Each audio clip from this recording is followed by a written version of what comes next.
me chamo Daniel Felizardo, sou acadêmico da Unicesumar, com o polo na cidade de Registro, estado de São Paulo. O meu RA é 19 14 46 34, dígito 5. Quero cumprimentar ao reitor da faculdade, o Wilson de Matos Silva, ao vice-reitor, o Wilson de Matos Silva Filho.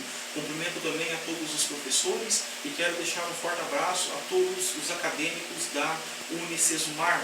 Neste momento quero fazer a leitura de um texto bíblico e para a leitura desse texto eu quero usar a tradução da Bíblia do Novo Mundo.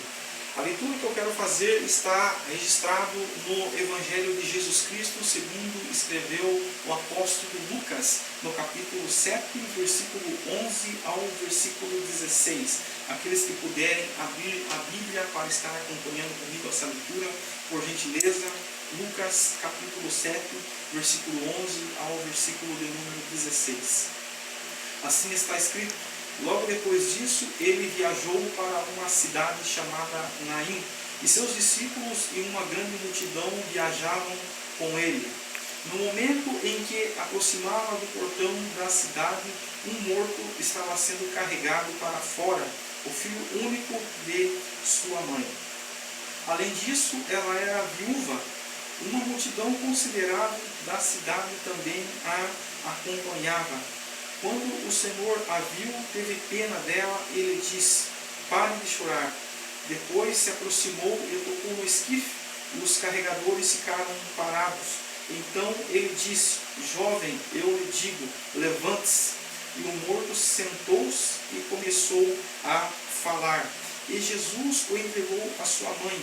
Todos foram então tomados de temor e começaram a glorificar a Deus, dizendo: um grande profeta surgiu em nosso meio e Deus voltou sua atenção para seu povo.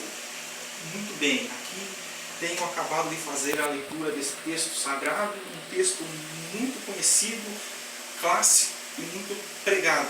Texto é este que narra a história de uma mulher.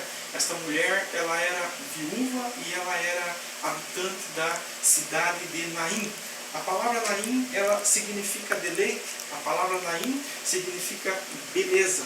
Esta cidade ou pequena aldeia, ela não é mencionada em nenhum outro trecho das Escrituras, a não ser aqui, nesse texto, o qual eu acabei de fazer menção e que foi registrado pelo apóstolo Lucas. Esta cidade ou aldeia, ela ficava localizada a 10 quilômetros a sul-oeste de Nazaré e quase 5 quilômetros de Solém. Solém é o lugar onde habitava a mulher a qual Eliseu havia ressuscitado o seu filho. Nas proximidades desse local há um certo número de antigas cavernas usadas como sepulcro, que ficava localizado ao lado oriental da cidade. Atualmente é um povo islâmico que predomina aquele lugar. Os frades franciscanos erigiram ali uma pequena capela em homenagem à ressurreição do menino e a fim de comemorar o milagre operado por Jesus ali naquele lugar. O caminho que conduz à localização geral da cidade, segundo creem alguns arqueólogos, é o mesmo aonde a multidão se encontrou com Jesus quando o cortejo fúnebre prosseguia em direção ao sepultamento. Interessante notar que essa palavra viúva, essa palavra ela ocorre pelo menos 53 vezes no Primeiro Testamento. A saber, a primeira referência está em Gênesis capítulo 38, versículo 11, Êxodo capítulo 22 e versículo 22 e assim por diante. No Segundo Testamento, esta palavra ela já ocorre com menos frequência, pelo menos 26 vezes, sendo que uma delas está em Mateus capítulo 23 e versículo de número 13, em Marcos capítulo 12 e versículo 40. Viúva nos tempos bíblicos era considerada uma classe social distinta, tanto no Primeiro quanto no Segundo Testamento. Nenhuma legislação garantia a manutenção, então, desta classe de mulheres destituída. Não havia fundos e nem pensão, como nós vemos hoje as viúvas que são amparadas por esses recursos. Na ausência do marido, tornavam-se então dependente dos seus pais ou dos familiares do seu esposo que havia falecido. Isso, aquelas que tivessem filhos, então, os filhos mais velhos, então, assumiria a responsabilidade, isto é, se houvesse idade suficiente para isso.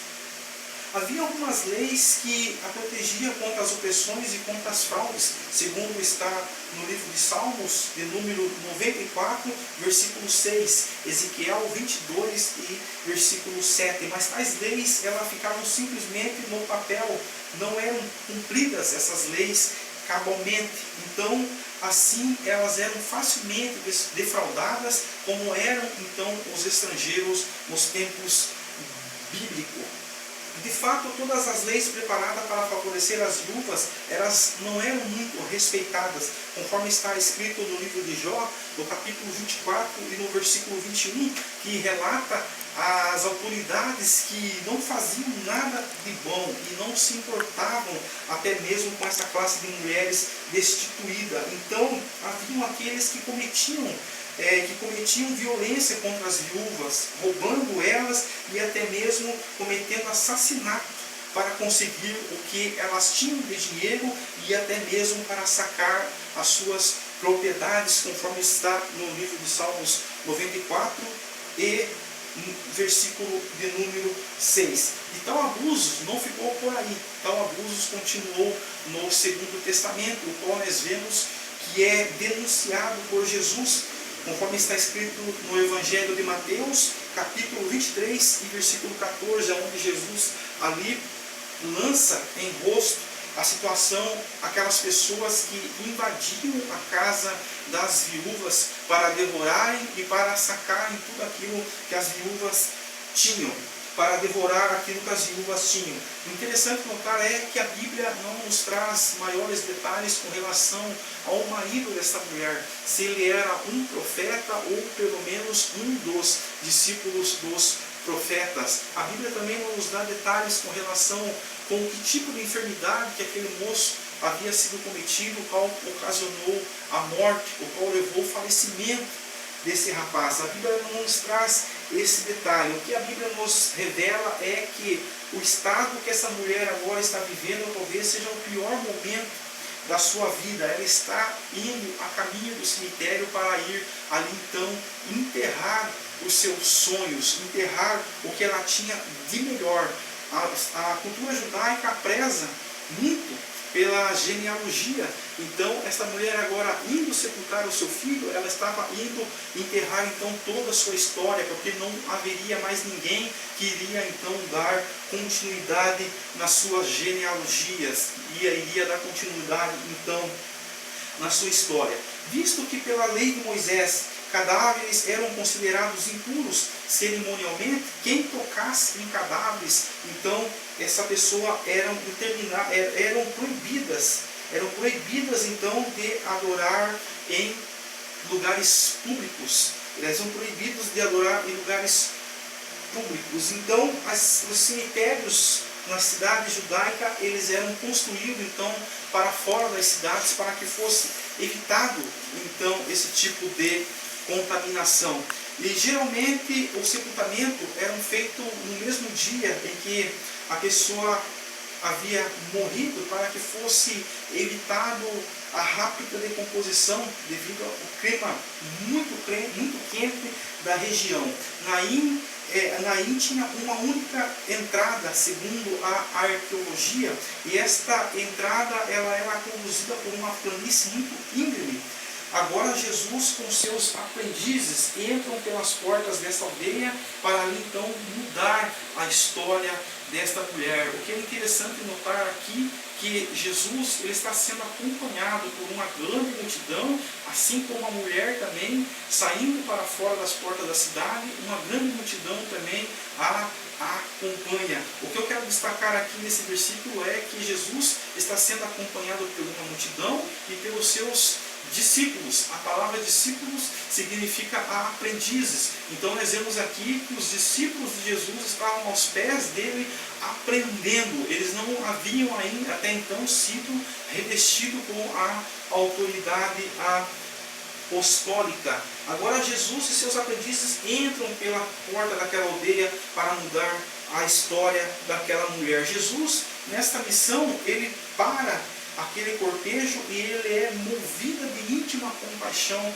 por aquela mulher. Outra coisa interessante é anotar aqui nesse verso, nesta passagem, é como Lucas usa a palavra Senhor. Lucas usa essa palavra com o intuito de exaltar o Senhor Jesus, de engrandecer ao Senhor Jesus. Outro detalhe interessante notar também nesse texto é que no momento que Jesus se depara com aquele cortejo, com aquela grande multidão que acompanhava aquela mulher, Jesus ele se direciona àquela mulher e Jesus não exige fé daquela mulher. Jesus opera o milagre da ressurreição na vida daquela mulher, não exige fé de ninguém e não pede oferta também após ter feito o milagre da ressurreição na vida daquele moço. Olha que Jesus seria agradecido se houvesse uma oferta para ele ali, né? Porque uma grande multidão, e para manter todo aquele povo ali, Jesus todo momento ali operando milagres de multiplicações de pão, então já estava perdendo a graça para Jesus, todo momento ali tem que ficar operando milagres de multiplicação. E outro que Judas também, ele já estava ali esperando se houvesse alguma oferta para poder estar ali embolsando. Mas Jesus, ele não exige fé da mulher.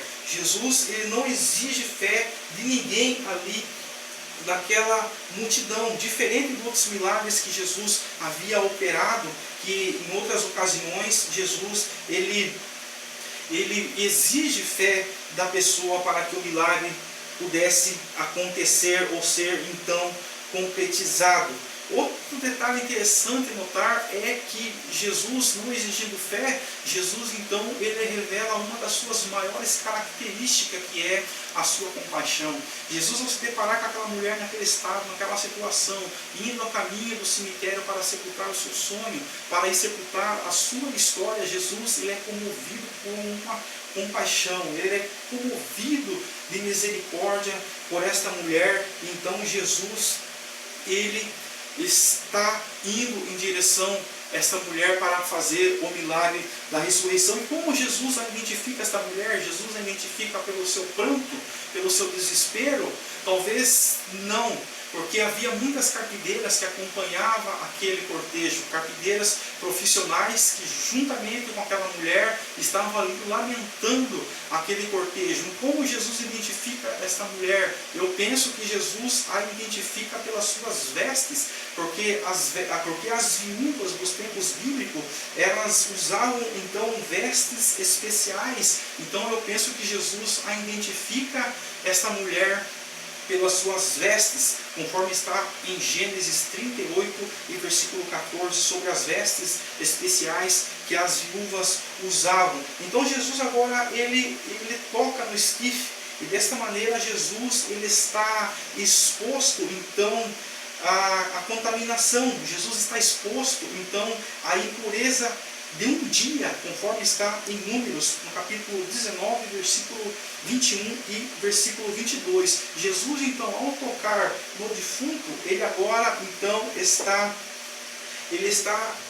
impuro por uma semana, conforme Números, no capítulo 5, versículo 2, versículo 3, e no capítulo 19, versículo 11 e versículo 20. Mas só que no caso de Jesus, ele não é influenciado por aquilo que Jesus toca. Muito pelo contrário, Jesus é quem influencia aquilo que é tocado. Então Jesus, nesse momento, Jesus ele não se importa ou não se importou com aquilo que as pessoas iriam dizer. Jesus, ele tinha uma missão a cumprir, e a missão que Jesus tinha a cumprir era esta, de ressuscitar o filho daquela mulher. O título dessa mensagem é O Deus do impossível. O título que eu quero colocar nessa mensagem é o Deus do impossível. E tendo dado aqui essa rápida, essa pequena introdução, eu quero pregar sobre o tema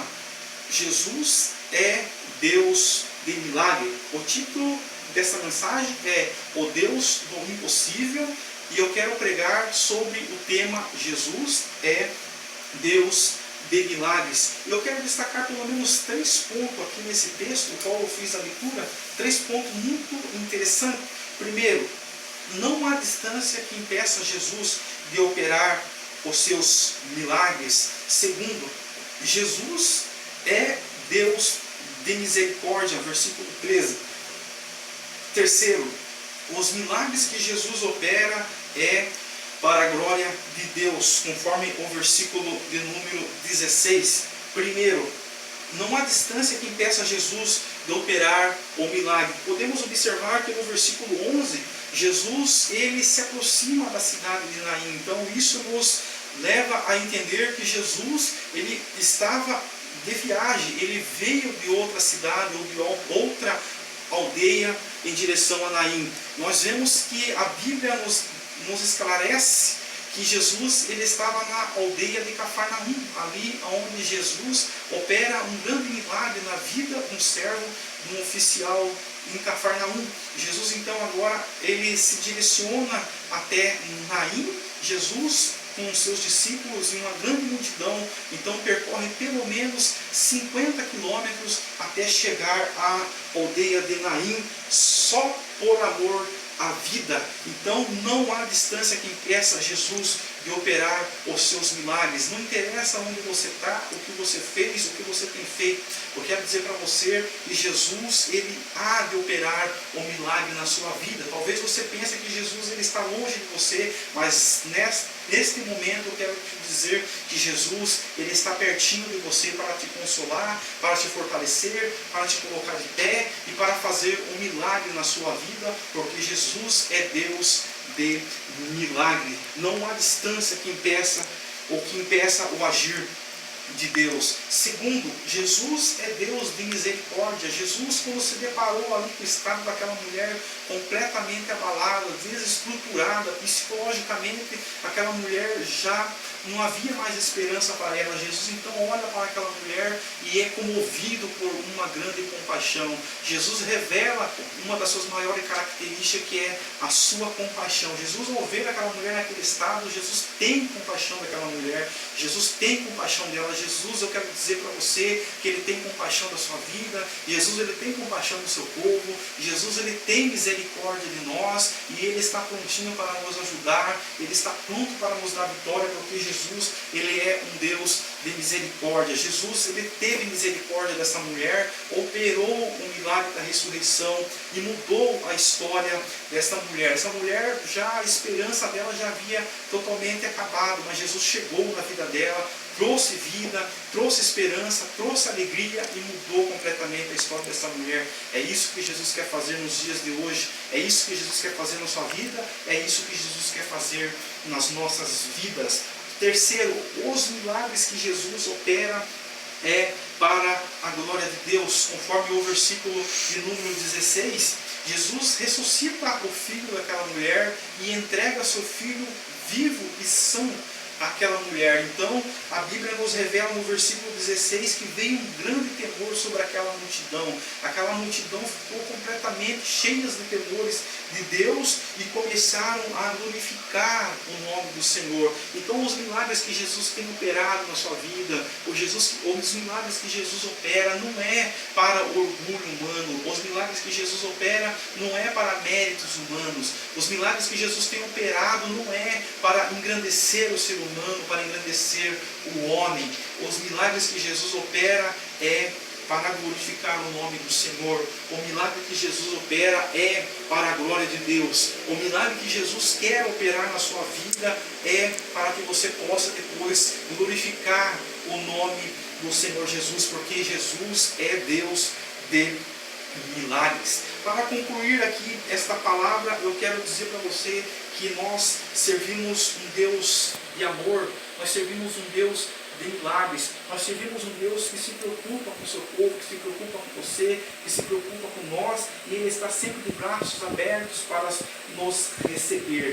Ele nos quer dar a alegria de viver os seus milagres e nos mostrar o seu poder, a sua autoridade sobre a morte. Então que nesse momento você possa ter essa consciência, que você fique sabendo que Jesus, Ele está de braços abertos. Jesus, só há dois caminhos, o caminho da vida e o caminho da morte, e Jesus quer que você entre pelo caminho da vida e quer te dar a vitória. Então encerro essa palavra dizendo que Jesus vai te dar vitória. Quero agradecer essa rica oportunidade que a Unicesumar tem me dado, que Deus possa abençoar a todos, em nome de Cristo Jesus. Amém.